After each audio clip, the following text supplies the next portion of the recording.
Tú dices, es que no lo estoy escuchando. La pregunta no es si Él está hablando, la pregunta es si estás escuchando. Lo diré otra vez, la pregunta no es si Dios está hablando o no. Nunca deja de transmitir las frecuencias, son como las frecuencias de radio. En este momento estamos con un montón de ondas televisivas y radiales que están cruzando esta arena. Tú dices, pero yo no escucho ninguna radio. No, porque no estás sintonizando ninguna de esas frecuencias y dejas de oír su voz. Me recordó algo que es fundamental y que alguna vez lo hablamos en las reuniones de ADN con el liderazgo de esta congregación, y que es que la mejor manera de saber cuando una persona está preparada para liderar a otras es cuando es capaz de liderarse a sí misma. Una persona que puede liderarse a sí misma, que tiene autocontrol de su carácter, de su temperamento, de su forma de ser, es una persona que puede liderar a otras. De otro modo no puede liderar, no puede llevar adelante ningún proyecto de vida y mucho menos conducir a otros hacia un nivel de vida mejor. Es la astilla que menciona el Señor en Mateo 7. Jesús dijo que había que sacarnos la viga que tenemos en el ojo antes de realizar una cirugía para eliminar la pelusa del ojo del prójimo. Es que es imposible que uno pueda ayudar a otros si primero no quita lo que le molesta personalmente. Pero la tendencia humana siempre es pensar de esa manera. A veces queremos establecer una institución para instruir a otros sobre la limpieza del hogar, y en casa tenemos los restos del huracán Andrew. En casa tenemos un caos, pero siempre queremos que el otro sea el que tenga la limpieza. Aconsejamos a otros sobre las incapacidades y a veces nos mantenemos ajenos a las nuestras, a las propias, a nuestros problemas, ¿no? El Señor lo dijo: ustedes, fariseos, le imponen cargas a las personas que ustedes mismos no pueden llevar, no pueden cargar.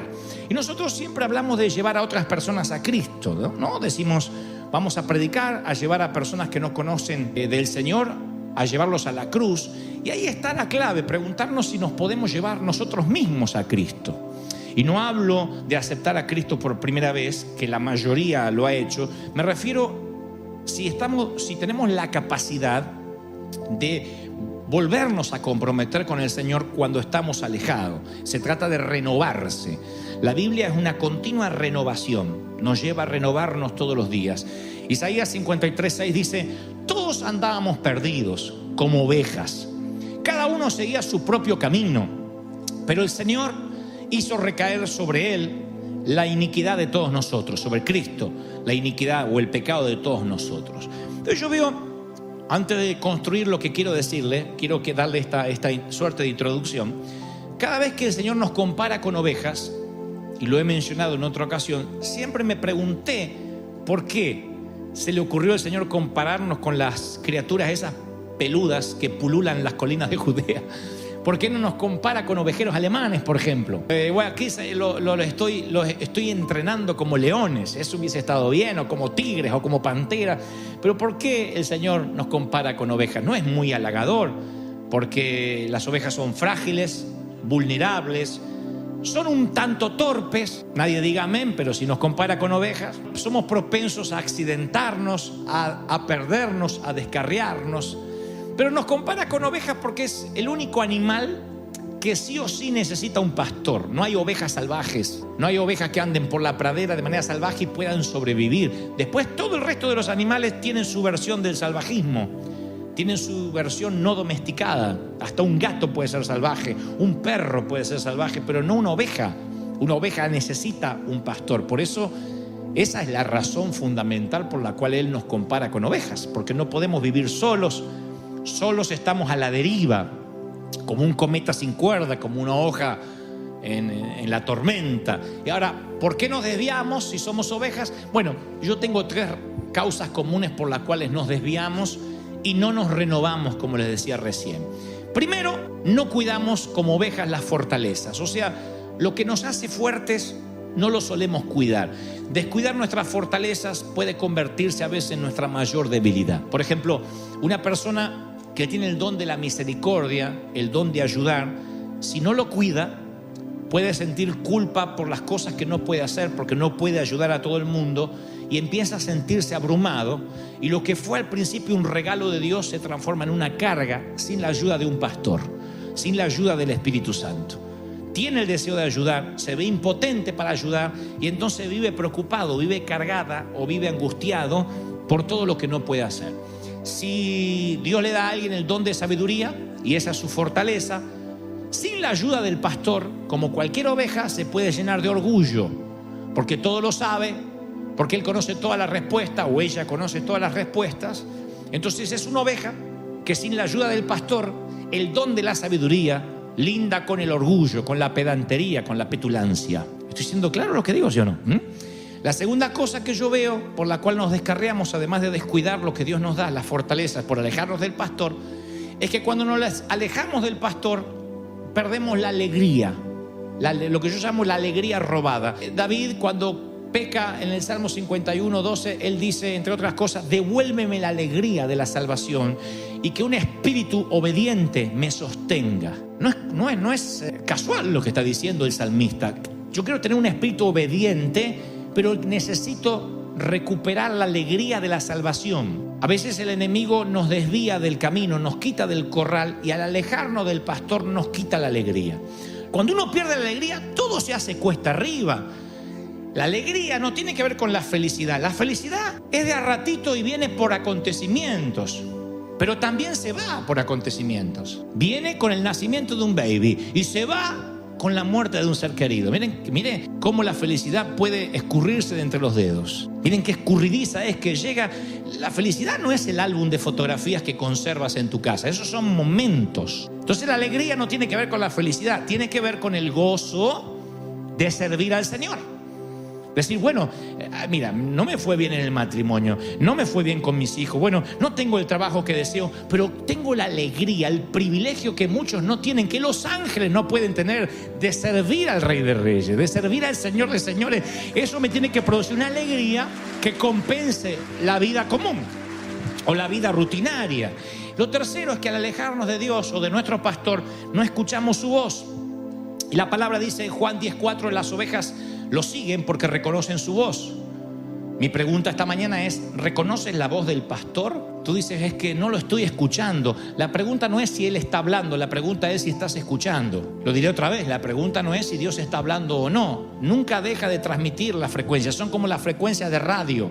En este momento estamos con un montón de ondas televisivas y radiales que están cruzando esta arena. Tú dices, pero yo no escucho ninguna radio. No, porque no estás sintonizando ninguna de esas frecuencias y dejas de oír su voz. Entonces yo puedo ver tres cosas en esto de alejarse del pastor y por qué nos descarriamos y no nos renovamos. Y voy a repasarla. La primera es la que le dije recién. Bueno, además de perder la alegría, no reconocemos su voz y, entre otras cosas, no cuidamos los talentos que Dios nos dio. Entonces un día estamos alejados. Ahora, ¿me están siguiendo, sí o no? Déjame que te diga algunos tips que he aprendido. No sé mucho de ovejas, pero sé algo de la vida, porque he vivido, en mis 32 años de vida he vivido mucho. Y sé algo, no, ya voy para medio siglo, pero en mi medio siglo de vida yo he aprendido algunas cosas, porque en ese medio siglo he estado mínimamente unos 42 años en las cosas del Señor, desde chiquitito. Y entonces he aprendido muchos tips en esto de perderse y de ser encontrado. Porque a veces uno dice, sí, soy la oveja perdida, que me venga a buscar. Y el pastor es fiel para buscar, siempre. ¿Es fiel para buscar el Señor o no? Lo es. Pero ser encontrado requiere cierta cooperación de nuestra parte. Como les dije recién, envejecer es automático, madurar es opcional. Y para ser encontrado, la fe está vinculada siempre a la acción. Siempre que Dios nos busque, nosotros tenemos que querer ser encontrados. Yo acabo de darte 3 razones por las cuales quizás te sientas que no estás renovado. Este mensaje va para los que hoy dicen, ¿por qué me siento cansado en el alma? No hablo del cansancio físico que se recupera con 7 u 8 horas de sueño. Hablo del cansancio de la mente y el cansancio del espíritu y de la angustia del alma, esa que termina en un surmenage o en un estrés. Y nos volvemos unos amargados, unos torpes, unos petulantes. Por eso decía al inicio de este mensaje que la capacidad de liderar se ve cuando podemos autoliderarnos primero nosotros. Y seguiré diciéndole algunas cosas sobre esto de perderse y encontrarse. Si desviarte, si perder el gozo es un patrón constante, debes saber que el pastor utilizará la corrección. En la cultura de los pastores beduinos, si las ovejas se mantenían cerca de los pastores, los depredadores no podían atacar, porque están los pastores, le tienen miedo, sea el lobo, sea quien sea. Pero los depredadores son pacientes y esperan que las ovejas se desvíen. Así que cuando alguna oveja se desvía, el pastor deja las 99, como dice la parábola, a campo abierto, y va a buscar la desviada, la perdona, la ama, la carga sobre sus hombros y dice: quédate aquí, porque si te vuelves a desviar del resto de las muchachas, puedes perder tu vida. Pero si el pastor ve que esa oveja es propensa a desviarse, que hace 5 años no cambia la oveja, 4 años y hay que hablarle de lo mismo y de lo mismo y de lo mismo y de lo mismo, y todo lo toma personal y todo esto lo toma que es para en contra de él o en contra de ella. Hay gente que no cambia nunca. Así va cambiando, se va volviendo más viejo, más vieja, se va volviendo más intransigente, se va volviendo más... Y hay gente que va cambiando para mejor y otros que van cambiando para peor. O evolucionamos o involucionamos. Entonces cuando el pastor ve que la oveja se desvía 1 y 2 y 3, si hay un depredador astuto escondido entre los arbustos, dice: ahí tengo a una. Esta en cualquier momento se desvía, deja de escuchar la voz del pastor, no cuida sus talentos. En algún momento pierde la alegría y se desvía. Acá la tengo. Y ya prepara el aderezo para ver qué le va a poner picantito, porque va a almorzar oveja. ¿Qué hace el pastor? Antes que se almuercen a una de sus ovejas, dice la palabra, y aparte lo dicen los pastores beduinos, ante esta tendencia fatal que tiene la oveja, va y le dice: esta ya no se desvía una vez, se desvía 2, 3, 4, 5, es un deporte para ella. Entonces la agarra y hace ¡trac! Y le quiebra la pata. Es bíblico. Nada más que te la tengo que quebrar así porque no puedo con el brazo, pero de alguna forma te la quiebro, dice la palabra. Le quiebra la pata, le rompe la pata, comienza una lucha. El pastor metódicamente va a entablillar la pata rota, la envuelve en gasa y vuelve al rebaño cargando a la descarriada oveja sobre sus hombros. Esto lo dicen cuando estuvimos en Israel, nos contaban los guías. Así se sigue haciendo con las ovejas rebeldes. Pues yo le pregunté: ¿qué tal eso de la parábola que le quiebra la pata? No, es verdad, es la disciplina que tiene que usar el pastor con las ovejas. Le digo: pero es un castigo. No, dice, es que al quebrarle la pata a una oveja y después la sana, porque el pastor no la deja hasta que la curación se complete, cuando la ovejita puede sostener su propio peso, en el proceso de sanación se produce una transformación en la mente de la oveja.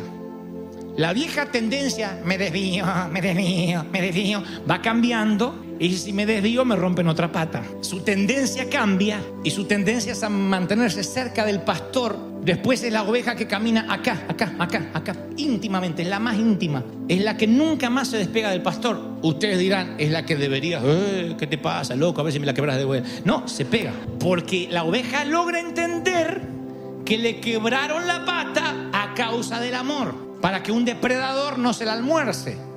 Lo entiende, una oveja, un animal, un cuadrúpedo lo entiende, Ahora, en el momento de la lesión, estoy seguro que la oveja pensó algo distinto. En el momento que te están quebrando la pata, no está diciendo: ay, pastor, quiébremela. No está diciendo eso, se enoja, maldice, pero ahora menos se puede alejar del pastor porque es el único que la puede curar. Eso es lo que dice el Señor que hace. La fe es vivir anticipadamente lo que entenderemos después. La corrección es sinónimo de protección. Entonces a veces, algunos de nosotros, Dios nos tiene que hacer ¡trac! Y decimos: pero ¿por qué tuve que perder el empleo? ¿Por qué? ¿Por qué me pasó esto en el matrimonio? ¿Por qué me pasa esto con mis hijos? Y si miramos hacia atrás de manera autocrítica, vamos a descubrir que tenemos una tendencia a perder el gozo de servir, a dejar de oír su voz, a no cuidar los talentos que Dios nos dio.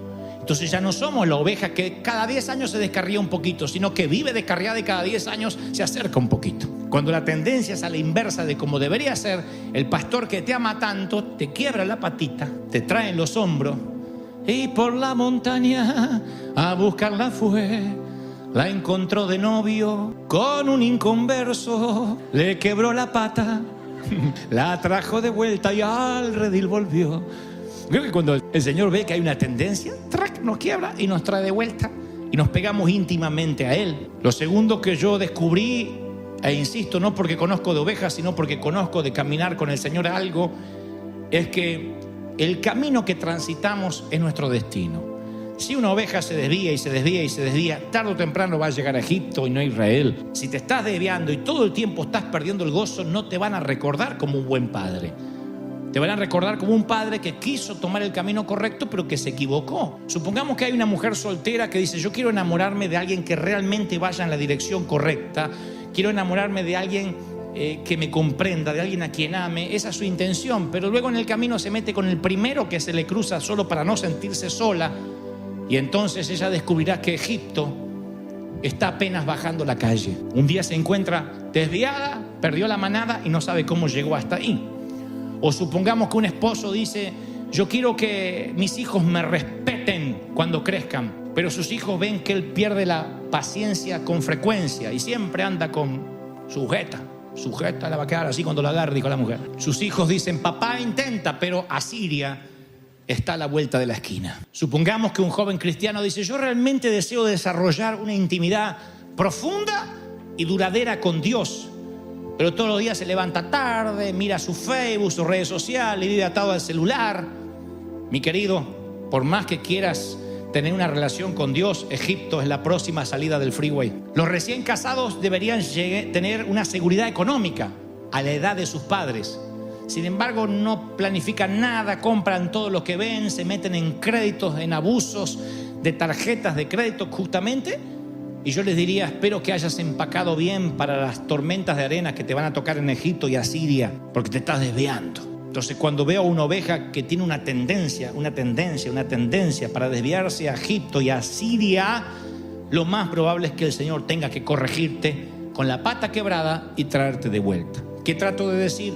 Que a lo mejor esto que te está pasando no es una causal de que el enemigo metió la cola necesariamente, sino que Dios te corrigió porque te ama demasiado. Muchos están trabados en sus estatus sociales.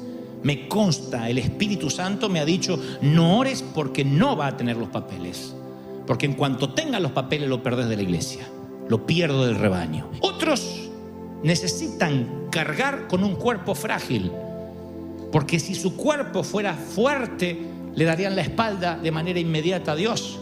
Pablo pide 3 veces ser librado de una debilidad. Aunque hay teólogos que dicen que eran problemas quizás en la vista, miopía, que era rengo, él no habla de un problema físico, habla de debilidad.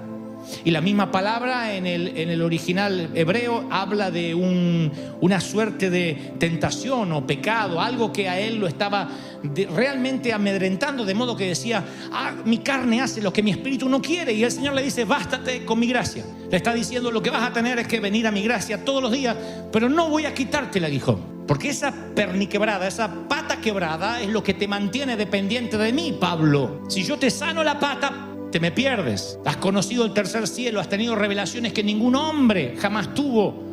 Aunque te consideras el menor de los discípulos, fuiste el único al que yo le prediqué personalmente luego de estar resucitado.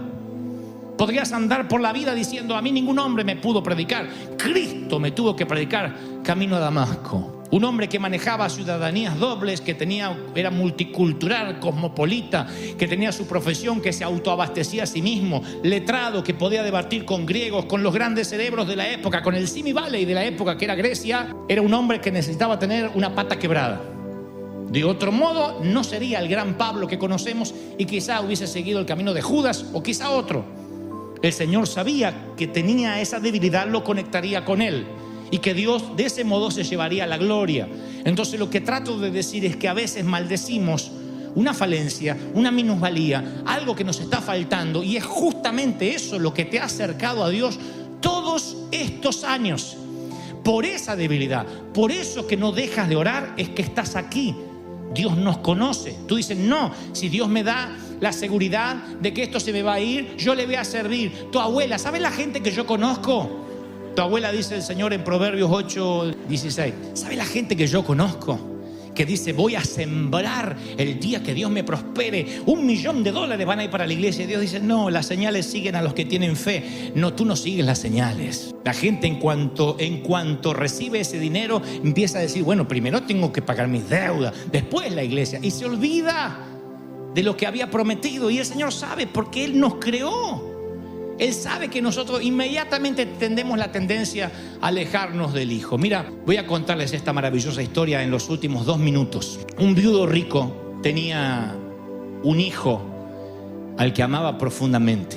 Viudo, multimillonario y con un hijo. Entre otras cosas, el padre era aficionado al arte y viajaba por el mundo coleccionando obras de grandes pintores: Rembrandt, Monet, Van Gogh. El hombre compraba las pinturas y las exhibía en su propia mansión. Así que cada vez que volvía de un viaje, ponía en su propiedad aquellas atesoradas pinturas. Los años pasaron y el muchacho creció, el hijo creció. La nación estaba en guerra y el hijo se alistó para defender su país. Y después de unos meses de combate, el padre recibió un telegrama que le informaba tristemente que su hijo había muerto en acción, había muerto en combate. Con eso al padre le llegó el desánimo y el duelo, y varios inviernos pasaron, y con el dolor el padre no lograba sobreponerse, no lograba elaborar su duelo de perder a su único hijo, su única sangre. Una Navidad, porque la historia es real, una Navidad, un soldado se presenta a su puerta, era jovencito, y le dijo: Señor, dijo el joven, yo estaba en el mismo pelotón de su hijo durante la guerra, nos hicimos muy amigos, y a menudo él me hablaba acerca del amor que usted tenía por el arte. Yo no soy un buen artista, pero una noche yo, en un descanso, dibujé el retrato de su hijo. No es mucho, no es un Rembrandt, no es un Monet, pero pensé que le gustaría tenerlo. Es el retrato de su hijo. Y el dibujo se asemejaba notablemente a lo que era su hijo. Así que le cayeron lágrimas a los ojos del padre, y aquella pieza de arte se convirtió en la más preciada para el hombre. Lo colgó sobre la chimenea y cada día la miraba y le hablaba al hijo. Pasaron algunos años y el padre murió, y coleccionistas de todo el país vinieron, volaron de todas partes del mundo para comprar las obras de arte que iban a ser subastadas. Nunca tantas obras de arte habían estado bajo un mismo techo. Así que posibles compradores millonarios colmaron la sala esperando ofertar por un Rembrandt o por un Monet. Pero para sorpresa de todos, la subasta no comenzó como había esperado, sino con una pieza, con un cuadro que no estaba en la lista, el dibujo hecho por el joven soldado. El subastador dijo: la subasta va a comenzar con el dibujo que hizo el soldado. Y para sorpresa de todos, que se enojaron, estaban desconcertados, los podías oír impacientes, enojados, diciendo: no viajamos de tan lejos para comprar el dibujo de un novato, por favor, salgamos de esta subasta ya. Y el subastador dijo: comienza la subasta con la foto, con el dibujo del soldado. $100. Aparte, es una subasta de millones. Empezar una subasta con $100 es una locura. Nadie ofertó. El subastador sigue diciendo: vamos, $100 es la oferta inicial. Nadie ofertaba porque era un insulto llevarse el dibujo de un novato, que además lo había hecho en el frente de batalla y no tenía ni título, ni nombre, ni nada. Así que decían todos: pasemos a los cuadros importantes. Y el subastador decía: no, primero es este cuadro, $100, ¿quién oferta? Y lentamente, de atrás, un anciano levanta la mano y dice: bueno, yo no tengo mucho dinero, pero sí fui vecino de esta familia, de este hombre por muchos años. Conocí a la esposa antes de morir, conocí al hijo, así que yo voy a comprar el dibujo. No tengo mucho dinero, pero puedo juntar ahora los $100. El subastador dijo: bueno, la oferta es de 100, ¿alguien oferta 150? Y nadie ofertó. Entonces dijo: subastado por $100. Y le entrega el cuadro que estaba sobre la chimenea al anciano, que era vecino. Ahora los coleccionistas dijeron: muy bien, ahora podemos seguir adelante con la subasta. Y el subastador dijo: no, la subasta se termina aquí. Y dijeron: ¿por qué? La subasta está terminada, es imposible. La multitud comenzó a protestar. Un coleccionista dijo: pero si ni siquiera comenzamos con lo bueno, ¿por qué la subasta se terminó? Lo siento, dijo el subastador, la subasta está terminada. No puede ser, insistían los coleccionistas. Y entonces el subastador lee una parte del testamento del hombre que dijo: es muy simple. Según el testamento del padre, dijo: cuando subasten todas mis pinturas, comiencen con el dibujo de mi hijo, y aquel que se lleve a mi hijo se lleva todo. ¿Te llevas al Hijo? ¿Te llevas al Hijo? ¿Cuánto dice Señor? Ese es el Señor que quiero, puro, sencillo, simple. ¡Aleluya! Alguien tiene que aplaudir más que eso si cree que el Rey ha hablado hoy. ¡Aleluya! Amo esa historia. ¡Trac! Y el Señor te dice esta mañana, ¿quieres regresar al redil? ¿Quieres volver a casa? ¿Puedes liderarte a ti mismo para volver a casa? ¿Quieres volver a casa? Te propongo un camino de regreso a casa. Cerca del Hijo y te llevas todo. No hay nada mejor que estar cerca del Hijo, aunque tengas que venir cojeando.